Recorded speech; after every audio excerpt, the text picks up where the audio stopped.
Royal Standley of Oregon Pacific Financial Advisors, offering securities through United Planners Financial Services member FINRA SIPC, guides clients with empathy in discovering and reaching their financial goals, and creates financial plans for clients so they can live their life by design. In these episodes, he relates his expert financial insights and discusses timely topics. Royal strives for excellence and has a passion for sharing his knowledge and supporting his community. Now, on to the show. Hey, Royal. How you been? I'm good. How are you doing, Eric? I'm fantastic. I'm so excited to get into today's podcast, but you are in a highly regulated industry. Yes, I am. And because of that, sometimes we have a disclosure that needs to be read. So let's do it. All right. Here's the disclosure for today. Discussions in this show are for educational purposes only. Information presented should not be considered specific investment advice or a recommendation to take any particular course of action. Always consult with a financial professional regarding your personal situation before making any financial decisions. The views and opinions expressed are based on current economic and market conditions and are subject to change. All investing involves risk, including the potential for loss of principal. Securities offered through United Planners Financial Services, member FINRA, SIPC.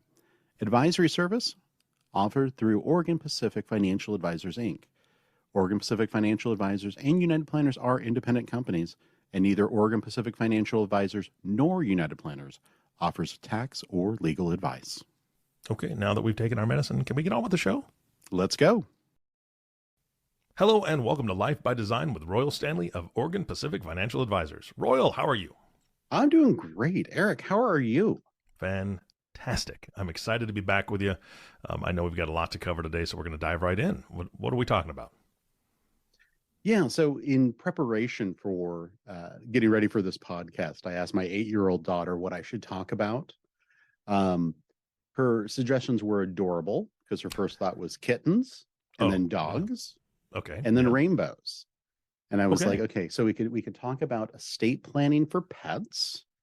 Okay. And then maybe jump into ESG investing that is pro climate change reduction. So instead of following her suggestions, which were very adorable, and she was very proud of herself coming up with us, what I thought I would jump into, kind of what I've been thinking about recently, because we have a few new advisors who are going through their testing to become financial planners, is spend a few minutes to educate our listeners about the gobbledygook that is out there as far as what the different licenses mean for financial planners, financial advisors, as well as all of the alphabet soup when it comes to financial planning designations. Yeah.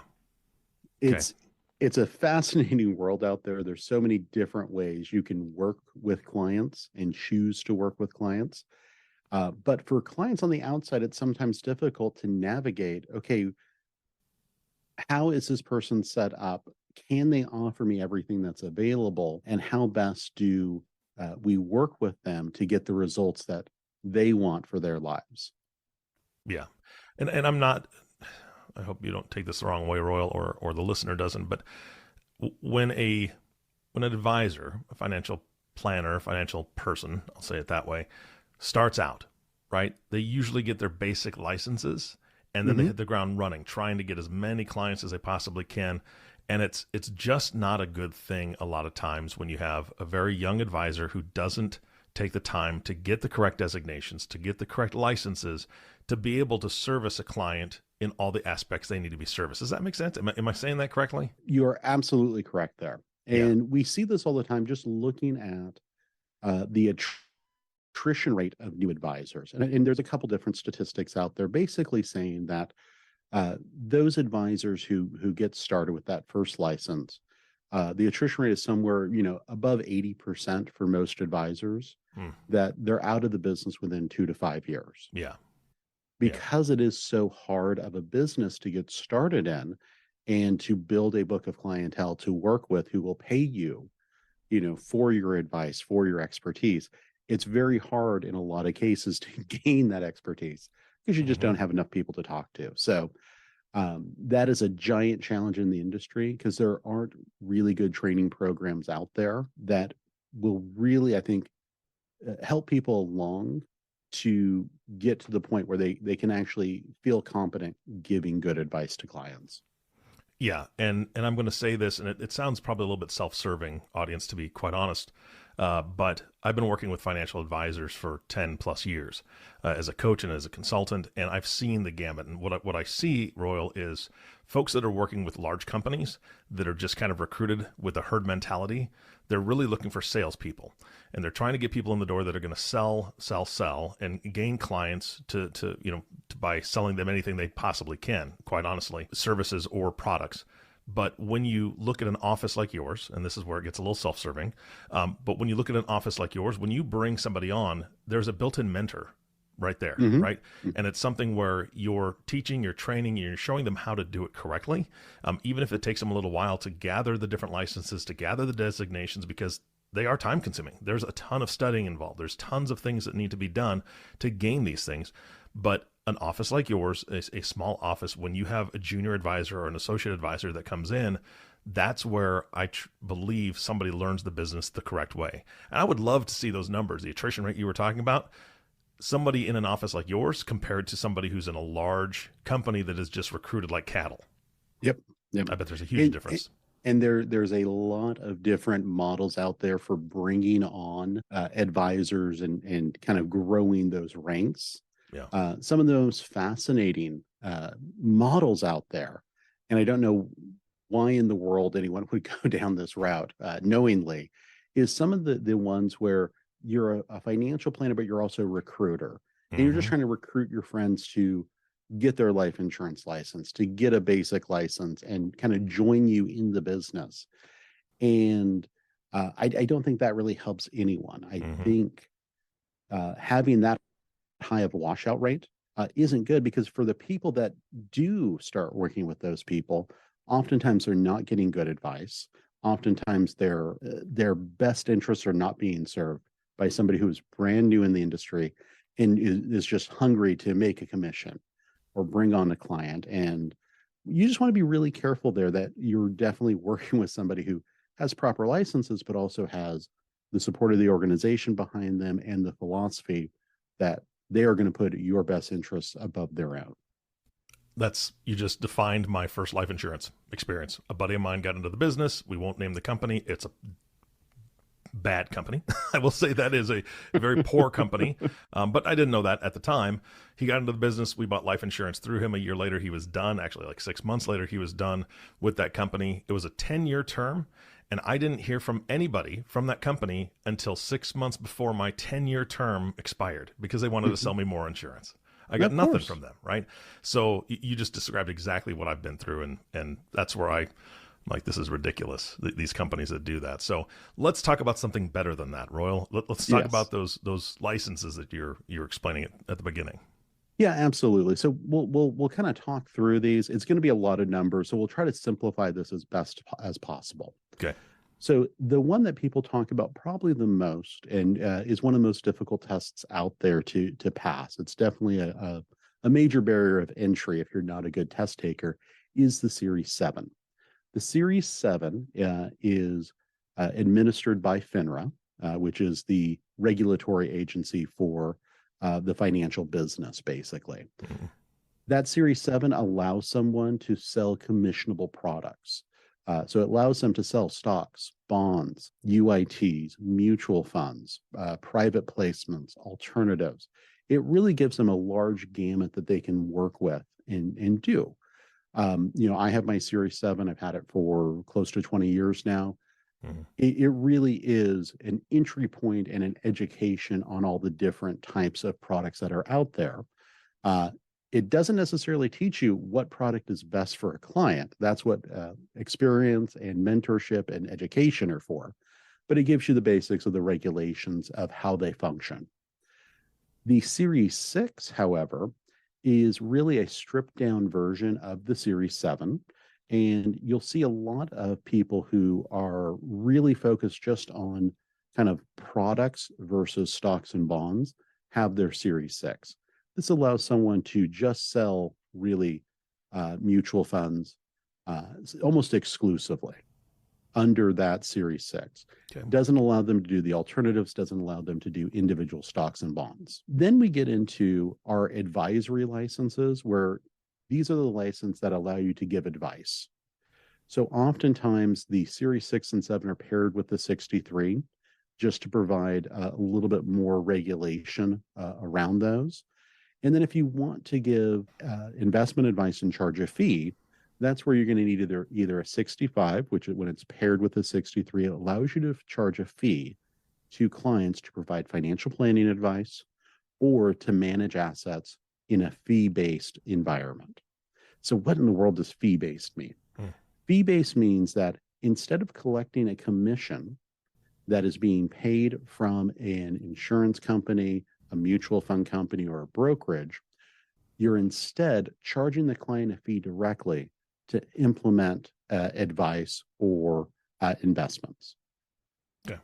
So in that sense, there is a lot more transparency there for folks in a fee-based environment, because there's actually a contract between the client and the advisor showing how much they're being charged, whereas in a commissionable environment, oftentimes there's not as much transparency there. Okay. You might also see an advisor with a 66. That is really for people who have a Series 7, and the 66 is a combination of the 63 and 65. So they're almost interchangeable there. The other types of licenses that you'll see kind of mixed in there, and most financial advisors have a insurance license of some kind. Mm-hmm. Oftentimes that'll be a life insurance or a health insurance or a combination thereof. That allows advisors to sell things like life insurance, long-term care, disability insurance, as well as sell annuities, which are a type of life insurance. Variable annuities, you need to have a Series 6 or 7 and a life insurance license, because that's a hybrid product. It's part securities and part life insurance. So we'll often see that sometimes out there as well. That just provides the ability to advise on those products and implement those products. And then I think the other thing that I'll see quite often is you might have an advisor who kind of has a split discipline. So we have advisors with maybe other specialties that they're bringing to the table, such as we might have advisors who do a lot of Medicare planning, so selling Medicare supplements. You might have an advisor who's also a tax preparer, meaning that they're going to be preparing taxes for their planning clients and possibly other clients as well. You might have an advisor who also does mortgages or sells real estate. All of these things are additional value adds that you could look for in an advisor if that's really important to you. I have always felt very strongly that your focus should be on being good at one thing, really. And so as you bring in other complicated industries, you kind of become a jack of all trades and a master of none. And that might not always be in a client's best interest. So, you might not want your real estate agent also handling your finances and being pulled away from the markets to go show a home. Yeah. So I think especially with tax preparation is really intensive for a few months out of the year. So how much attention is being paid to the investment side of the house when it's, March and April? Yeah, absolutely. So I think that's a decision that you need to kind of evaluate as you're looking for an advisor is how much is on their plate to really provide you with the best service for what you're hiring them for. And, for some folks, it's really important to have one number to call for everything. For others, I would say, you kind of want to keep those things separate. So you just have more flexibility and you're getting different sets of eyes on different parts of your financial life. But I want to clarify something, because you do have one number to call, right? And they can get access to all this stuff, because you have team members, right, that help out in these different areas. Plus you have your network. So even if the advisor doesn't have these different things, you've got to explore the fact that if they're connected to a good network and they've been doing this for a long time, that they're going to have people that they can point you to. You know, your advisor may not be a real estate broker or a real estate agent in any way, shape, or form, but if they're good in the business, they're going to know folks that are, or maybe they have somebody on their team that dabbles in that. Right. And so we want to be a hub. We don't really want to be doing everything, because I certainly don't want to be doing taxes. I had my real estate license very early on in my life. I never want to do that again. There's a story behind that, Royal. I know there is, but we won't get into it today. Another podcast. Yeah, I don't like being a tour guide. I don't like driving people around. That makes sense. So, so those are the major license and some of those considerations. The other big thing that happens is there's some terms out there that I think get thrown around, and the consumer doesn't necessarily have all the information to understand what these terms mean. Okay. So, for instance, and it really comes down to, how is an advisor paid? And so this is really the argument between commission-based advisors and fee-based advisors. So commission-based advisors are just getting paid for doing a transaction. Okay. Oftentimes there isn't that transparency we talked about. We've seen a major shift over the years to more and more advisors moving to a fee-based environment. The fee-based environment is, there is an actual contract. The client knows exactly how much they're paying for that advice, and the client is paying for that advice directly. So that advisor is stepping into a fiduciary relationship with that client and that client's accounts. Fee-based is kind of a catch-all term that's used. There's also fee only. So there's something that's called a duly registered advisor. Okay. Meaning that they're registered along two tracks. They're registered as a commissionable advisor as well as a fee-based advisor. And what that means is they have the ability to choose, do they want to sell a client a commissionable product, or do they want to charge them on a fee-based type of account?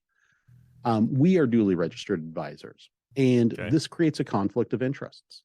And we disclose that to our clients in all of our regulatory forms, and we talk about it because I think it's really important to be transparent. We want to be duly registered because that allows us to have at our fingertips all the different options that we can look for a client. For some clients, it may make sense to pay a commission up front because they're going to hold something for the long term. So for instance, if you have, a kid at 18 setting up a Roth IRA that they're just going to dump money into, and it's just going to sit and compound, and there's really not a whole lot of active management on that account, it might be a lot cheaper just to do that in a commissionable environment and not pay a fee on that. It's much cheaper over the long run to do that for a lot of people when you look at the difference between a upfront commission versus a 1% annual charge. Okay. So we want to have that flexibility to have those conversations with our clients to say, these are the options here. This is what we think makes the most sense there. And we disclose that conflict of interest because I think it's always important to just be fully transparent and to be able to answer the question of how much do you get paid? So let me ask you a question real quick on that. So would you say that if somebody's coming to you and they have a pretty complex situation, maybe they own a business, maybe it's something where they own some multiple rental properties, or they have a large estate, they've got a bunch of kids, there's all this stuff. I'm assuming, and correct me if I'm wrong, that may be a fee-based situation because you've got a lot of moving parts that you're going to have to create a pretty intricate plan for. And so maybe you lean toward the fee-based on that, where if it's somebody who's just saying, hey, look, I found you in the phone book, or my buddy told me about you, and I'm interested in A, B, or C product, that may be something where it's going to be a quick commission because it's not something where it's going to be an ongoing relationship. Right. So we have clients who just say, hey, I'm going to buy this stock. I'm going to hold it forever. Okay. We had a local company go public. There was a lot of interest in it. We had a lot of clients just say, okay, I just want to buy stock in that company. And then hold it and just sit on it. Well, that's a perfect environment to sell something with a commission because the client pays that commission up front and then isn't charged a fee from us for monitoring one stock that they don't plan on selling. Got it. Yeah, that makes sense. Yeah. So that just gives us that flexibility to do that and have that conversation with folks. Okay. But yes, in a complex situation, we're probably charging an advisory fee to look over all those areas of a client's, as well as manage their investments there. And especially, I would say, as things get more complicated, and especially as you get close to retirement, in a lot of cases, that fee-based environment just makes more sense. Yeah. Because it provides more flexibility of moving money around, changing strategies, making adjustments to strategies, and that sort of thing. So there are advisors out there that do not charge commissions at all. Those are called fee-only advisors. Fee-only advisors oftentimes don't have a life insurance license, so they're not receiving commission from a life insurance company or doing annuities. That is absolutely a valid way of providing advice to folks. The challenge there is you are limited. If you're making recommendations, you have to refer them to a third party to do those things. Got it. You also have the issue of, can we do everything that we're trying to implement? There's also hourly advisors who do not manage assets, but simply provide advice on an hourly basis. We're seeing more and more of those pop up, but probably not at the speed that we need to see those. For a lot of our clients, they're not necessarily looking for hourly management, just from the standpoint of managing investments and managing the taxes that those investments can throw out can get really challenging really quickly. And a lot of our clients would rather just pay someone to do that versus trying to figure it out themselves. Yeah, that makes sense. So the other big part of all this is, what education did an advisor get after they got licensed, after they passed kind of that barrier of entry of, I got my 7, I got my 66 or my 63 and 65. I'm licensed, but I'm super dangerous. I have no idea what I'm doing. What education did they go through to really expand their knowledge base to be able to provide advice? Now, part of that is really working in a good office where you get a lot of support and a lot of mentorship. I was very, very lucky to join Oregon Pacific Financial Advisors in 2006 and have a fantastic mentor who spent a lot of time with me, really going over the strategies he was implementing with his clients, looking over the things that I was recommending to my clients, helping me understand, okay, you recommended this. What about these things over here? Did you consider this? Did you look at this? Because oftentimes, we see advisors all the time where they get comfortable with one thing and that's all they do. Yep. When and we see this oftentimes with annuities, for instance, or certain mutual fund families. That's all I do. I just focus on that, and that's all I do. And that might work, but it's very limiting. And there's a question of, are you acting in your client's best interest if the only product you're reaching for off the shelf is the same one for everyone? Yeah. What do they say? If all you have is a hammer, everything becomes a nail. Exactly. Like that. Yeah. It's not a good way to look at it. No, we've seen clients who worked with an advisor who did that, and it's really that question of, well, why do you own this? And they're like, I don't know. I was just told this was the right way to go. And as an advisor, you're looking at it going, this is even close to what you need. Yeah. And that's a big challenge there. Yeah. So the educational piece, I think, is really, really important. And that's where we get the gobbledygook of the alphabet soup behind our names. So right now I have a ridiculous amount of letters behind my name. I don't even know what they all mean. I just started writing them and threw them on there. But seriously, the two biggest designations from a educational standpoint, I would kind of consider these the bachelor degrees of financial planning. The first is the certified financial planner. That's the most well-known one. It's about, I believe, 7 different areas of study with a big test at the end. Usually takes a year or so to go through all that if you're diligent with it. The other, and what I have, is a chartered financial consultant, which is actually little bit more education than the CFP, a couple more modules and electives. They just don't have a big test at the end. So for me, as somebody who doesn't want to take a 3-day test, that was a better solution as I was going through it, because where my heart was where can I get the best education to learn how to do this? And that was really the CHFC, because of those extra electives that you're required to take. Yeah. So I want to jump in real quick because for the listener, there is a great website called Investopedia, and that's kind of where you can go look up different terms, different things, so you can understand some of the lingo within the industry. And so I've got pulled up right now Investopedia, and I looked up CHFC, and that's the designation that Royal has and what we was just talking about. And it says right here, the CHFC degree program requires students to complete 9 college-level courses. That's a lot. So, I mean, this is not anything to shake a stick at. This is a lot of study, a lot of time invested into this education. Plus, there's ongoing education that is required. So you can read more about that on Investopedia. But if you want to find out what these different designations mean and what it takes to get them, you're going to find that information there.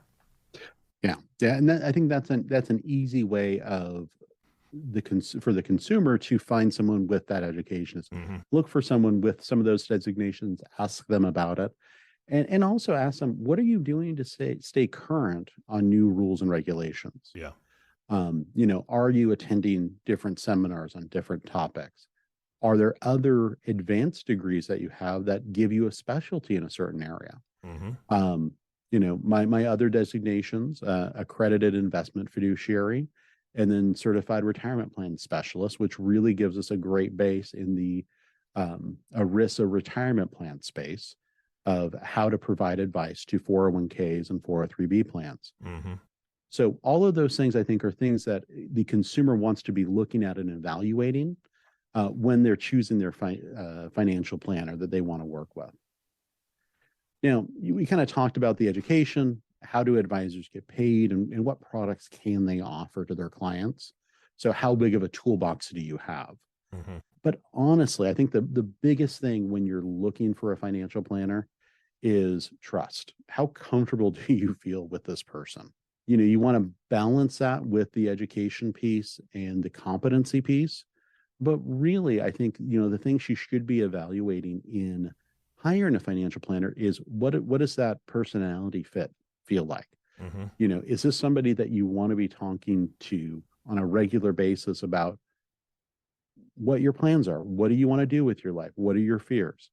I think the other big part when you're looking at hiring a financial advisor is, where does the planning come in? I talk to a lot of folks who have worked with financial advisors in the past, and it's really all the conversations were about the investment portfolio and how good they did or how bad they did, or some sort of conversation there. Whereas, with what we do, our focus is really on the planning side, and then we'll come back to the investments as part of the overall plan, but not the only part of the plan. Yeah. The other part is what life experience is this financial planner bringing to the table? What have they done? What's their background? Are they similar to the way you look at the world? Sometimes you like a little conflict there just to kind of expand the way you look at things, but you want somebody that you feel comfortable with. And I think there's a lot of questions you should be asking a financial planner or a financial advisor. For instance, how long have you been in the business? Do you like what you do? What's your philosophy when it comes to planning, to investments, to working with clients? And then also, it's really simple just to go on to the broker check website that's run by FINRA to just see from a regulatory standpoint, are there any issues? How long have they been in the business? Or just Google their names just to see, is there any information out there about them? Kind of those basic things that we think about, as we're looking to hire them. What are other people saying? And that's why so many of our clients get referred in, is a lot of people just don't know who to talk to or who to trust. So they talk to their friends, they talk to people they respect. And oftentimes that's another great way of meeting a financial advisor. And then you can evaluate them for yourself on, is this a good fit for my situation and where I'm looking to go? Yes. And I'm going to add one more thing, Royal, because I've seen this time and time again, and you can attest to this. Ladies, if you're married and as a couple you go in, check out how the advisor is engaging you specifically. Are they asking all the questions of your husband? Are they asking all the questions towards one person in the relationship period? Are they answering the questions that you have? There are a lot of advisors out there that just, they feel more comfortable with men, so they talk to the men, or they think, oh, the men, run the show, so they focus on them. If they're not focusing on both of you equally, get out of the office. I'm going to tell you right now, it's not going to be a good fit. The reason I say that is because we all know the statistics. Men die sooner than women. And if your husband passes and you're stuck with that same advisor who really wasn't giving you the attention that you deserve, it's not going to be a good relationship from there on out either. So that's just my thought, Royal. Yeah, and the statistics back that up, because I think the vast majority of women fire their old financial advisor and find someone else after a spouse dies. Correct. For that very reason. Absolutely. Yeah, because that advisor never spent any time getting to know them and what's important to them. Yep. And, I think that'll change as we become much more enlightened in this industry and in the world. But it's definitely an issue. It's definitely an issue. And that's really where I think the importance of planning comes in again.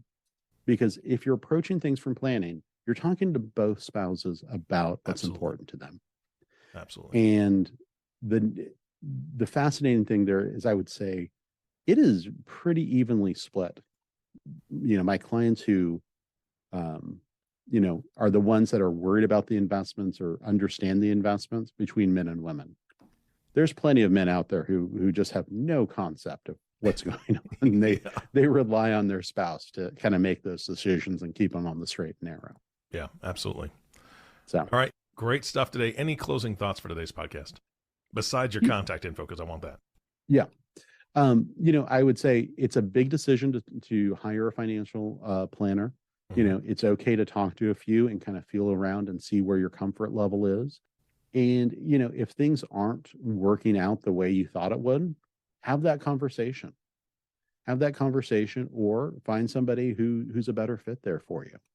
I think that's an important thing to say is, not all relationships are forever. We would like them to be. That's our goal going into this. But we all understand that situations change and maybe what worked initially isn't working now. So have those conversations, because it's your life, it's your money. You get to decide on what's best for those. It's your business and you're hiring somebody, right? I mean, this is this is an interview. They need to interview the advisor as though they're trying to get a job, which that's exactly what the advisor's trying to do. They're trying to get a job, the job of managing your finances or helping you plan. Go into the conversation like that, and if they blow the interview, don't hire them. Right. Sorry. That's just it. That's just it. All right. How do they get a hold of you, Royal? Yeah, visit our website at opfa.com. You can schedule an appointment right there on the website. You can also call our office at 541-772-1116. All right. Fantastic. Royal, again, thank you so much. This has been a great podcast today. Wonderful. Thanks so much, Eric. You bet. And our last thank you goes to you, listening audience. Thank you so much for tuning in and listening to Life by Design podcast with Royal Standley. If you have not subscribed to the podcast yet, please click the subscribe now button below. This way, when Royal comes out with a new podcast, it'll show up directly on your listening device. And we humbly ask that you share this podcast, rate it, and leave a review, as this actually does help others find the show. Again, thank you so much for listening today. For everyone at Oregon Pacific Financial Advisors, this is Eric Johnson reminding you to live your best day every day. And we'll see you next time. Thank you for listening to the Life by Design podcast. Click the subscribe button below to be notified when new episodes become available.